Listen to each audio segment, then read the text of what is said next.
Tuesday, and it's time for another Movie Monkey review. That's right, Movie Monkey review and rant.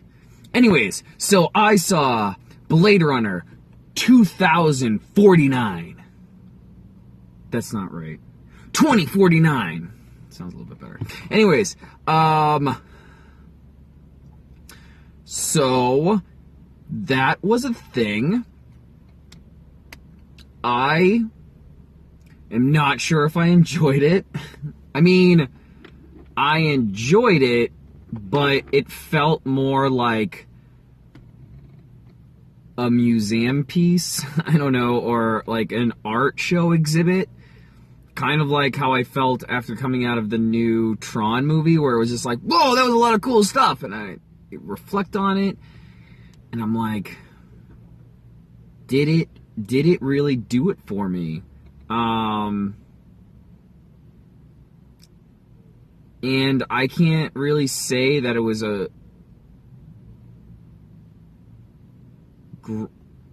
gripping movie. It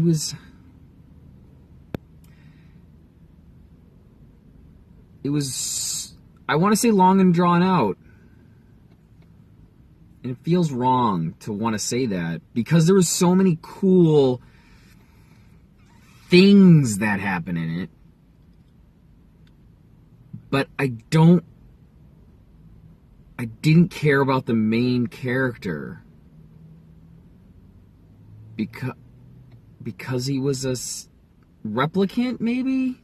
I got disconnect from caring about the main character, which caused the movie to feel really long and drawn out, because I didn't care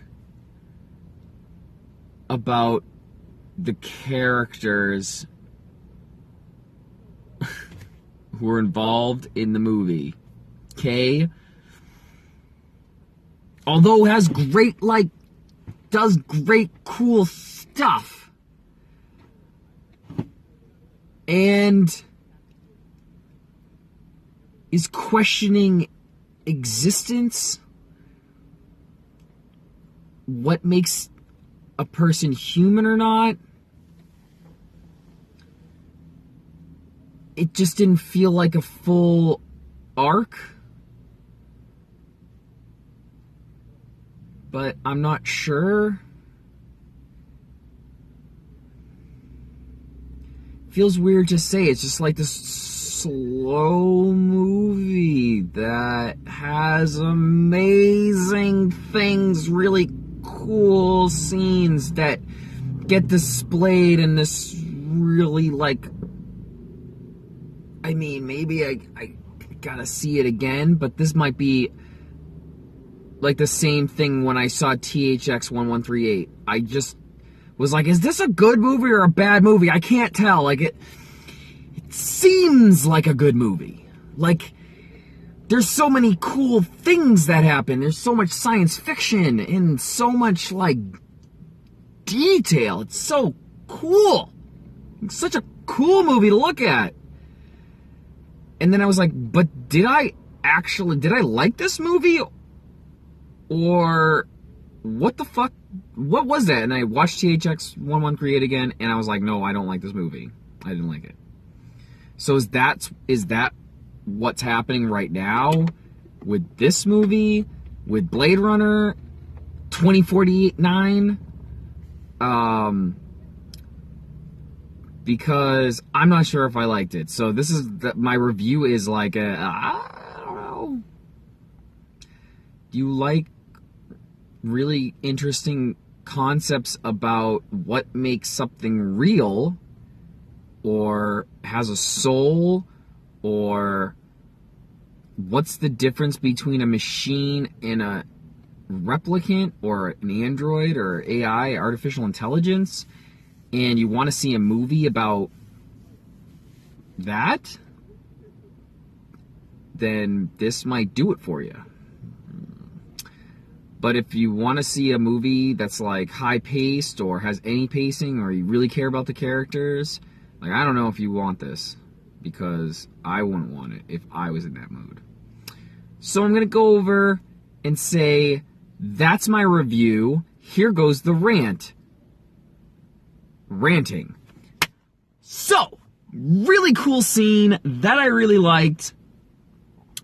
Your main character is a replicant, which is like basically a cyborg, where he is like pieced together and birthed, but is a robot somehow. That doesn't really get explained in this movie. Yeah. But he's got a girlfriend. And his girlfriend is like the artificial intelligence that comes in your room. And he like loves his girlfriend who's artificial intelligence. And then they go out and meet this hooker. This is what the movie does. I don't know. Whatever.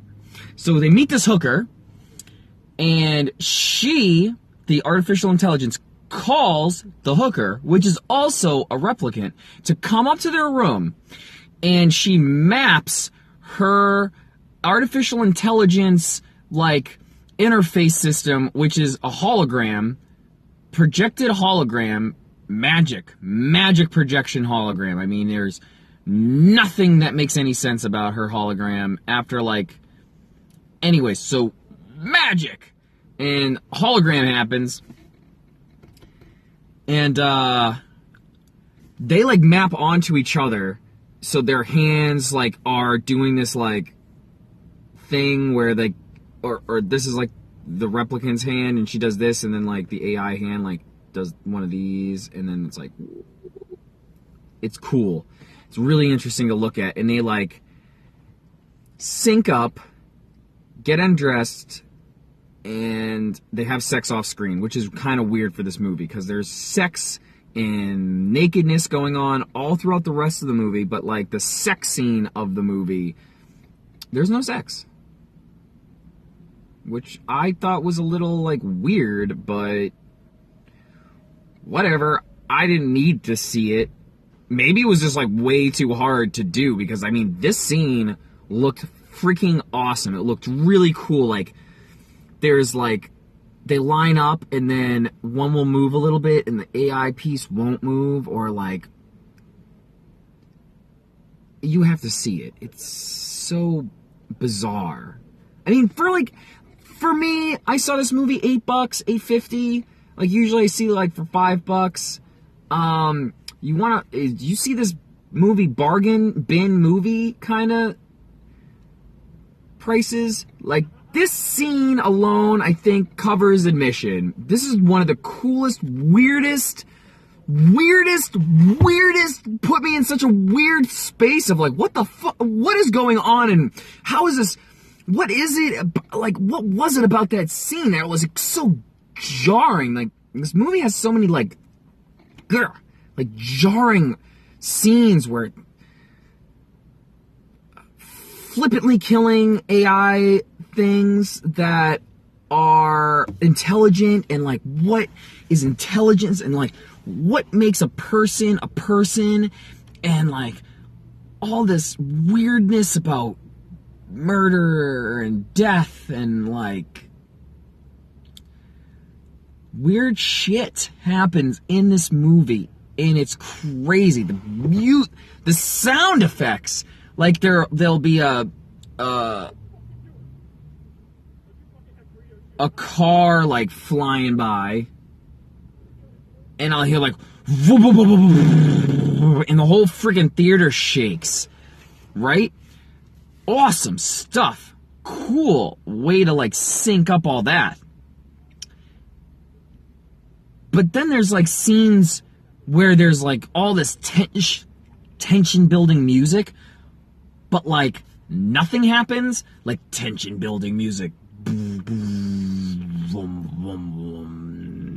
and it's like all this crazy, like, super intense, the freaking angles of the movie are moving. It's like all this stuff's happening, the sand's moving, and you gotta see this just for the art of it. If you want to see some like gripping art that doesn't really pay off, but it's gripping as, and then there's like gripping, and then bees. They just have beehives. They get some fucking beehives. What? What? Why was that music going on for these bees? That didn't make any sense to me. I don't know. To you guys? Maybe it made sense. This is the rant part, guys. These are spoilers. There are fucking bees in this movie. What else?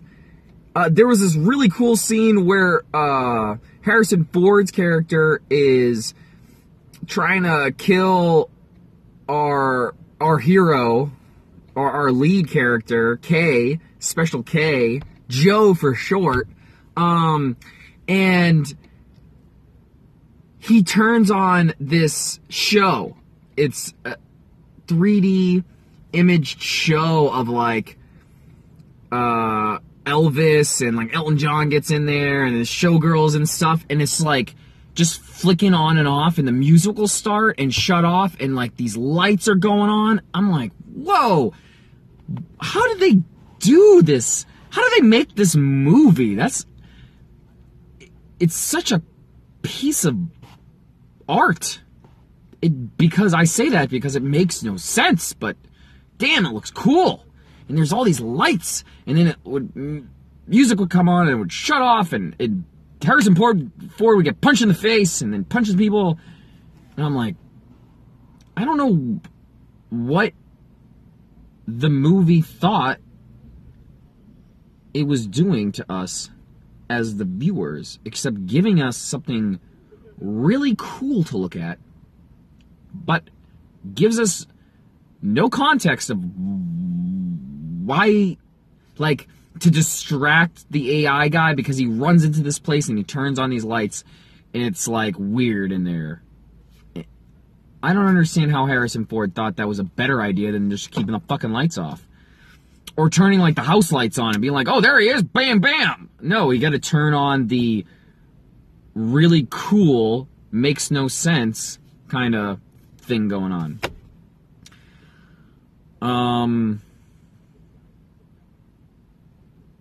Batista's in this movie, the guy who was in the Guardians of the Galaxy movies, and I haven't seen him in anything else. He's a big-ass robot in here. He's got little tiny glasses, which was like the cool. He like puts on these little tiny glasses, and he's like, I'm a farmer. I'm like, Batista, you're not a fucking farmer. You are ex-military or something. And then like he was. Oops. And like and to protect themselves, I mean, he puts like flowers over this dead woman's body, and that like starts up the whole investigation because he found these flowers, and like movie, really? That's the random happenstance of this movie, the narrativium, if you will, of this movie that really shot this movie forward and was like, this is what's gonna spark the whole movie. And these little yellow flowers on top of this grave, unmarked grave. A little weird. But anyways, this whole movie was a little weird. The whole premise, weird. Everything about it, weird. I don't know if I like it, but it definitely, like, I'd like to see it again to make sure I didn't like it. Because there's so many cool bits to look at, it kind of deserves a second look just for the cool bits. Cool bits! And most of the stuff that I want to talk about is all, like, slow, suspense, drama-filled, weird lighting.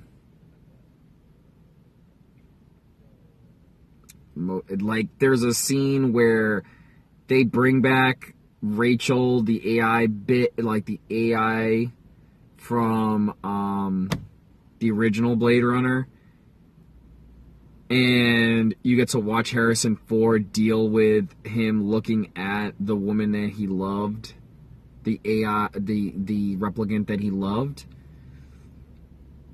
And then they shoot her in the head. It was like, what? It was like, whoa! crazy. I don't know. All right. I think I'm running out of steam here. Final thoughts. That was a weird one. And I'd see it again, but I don't know if it's a good movie, but I think it's a good piece of art. And if you want to see some really cool camera angles on a giant screen with pretty good eerie sound effects and music, then I go see this. And if you've made it this far and haven't seen the movie yet, then you know there's bees in it. And there are a couple other spoilers that I gave you. But have a great day, guys. Bye. Peace.